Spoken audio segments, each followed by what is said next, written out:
കേരളത്തിലെ PSC നടക്കണമെന്ന് നീ കാണുന്നില്ല. റീച്ചിന് വേണ്ടിയിട്ടല്ലേ ഇത് ഡൽഹിക്ക് വന്ന് എനിക്ക് കുറേ മെസ്സേജ് വന്നിട്ടുണ്ടായിരുന്നു. ഞാൻ റീച്ചിന് വേണ്ടിയിട്ടൊന്നല്ല വന്നത്. അതിപ്പോൾ ഒരാളെ ബോധിപ്പിക്കേണ്ട ആവശ്യമൊന്നും എനിക്കില്ല. പിന്നെ PSC ആണെങ്കിലും SSC ആണെങ്കിലും നീറ്റ് ആണെങ്കിലും കീം ആണെങ്കിലും JEE ആണെങ്കിലും സെറ്റ് ആണെങ്കിലും നെറ്റ് ആണെങ്കിലും എല്ലാ എക്സാംസിനും അതിൻ്റെതായ കഷ്ടപ്പാടുണ്ട്. അത് കഷ്ടപ്പെട്ട് തന്നെയാണ് എല്ലാവരും പഠിച്ചുകൊണ്ടിരിക്കുന്നത്. എല്ലാത്തിനും വാല്യൂ ഉണ്ട്. ഇപ്പോൾ കേരളത്തിൽ PSCന്റെ സമരം നടക്കുന്നതിന് ഞാൻ സപ്പോർട്ടാണ്. എന്ന് പറഞ്ഞു കഴിഞ്ഞാൽ അവർ പഠിച്ചതിന് അവർക്ക് വില കിട്ടുന്നില്ല. അത് തന്നെയാണ് ഇവിടെയും സംഭവിച്ചിരിക്കുന്നത്.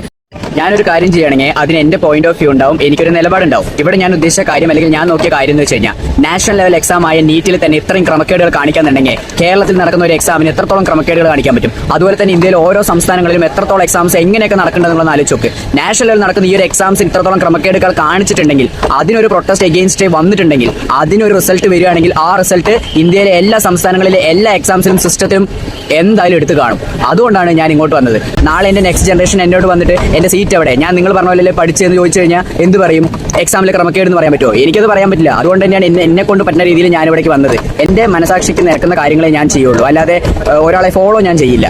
അത് ഞാൻ പണ്ടും പറഞ്ഞിട്ടുള്ള കാര്യമാണ്, ഇന്ന് ഞാൻ പറയുന്ന കാര്യമാണ്.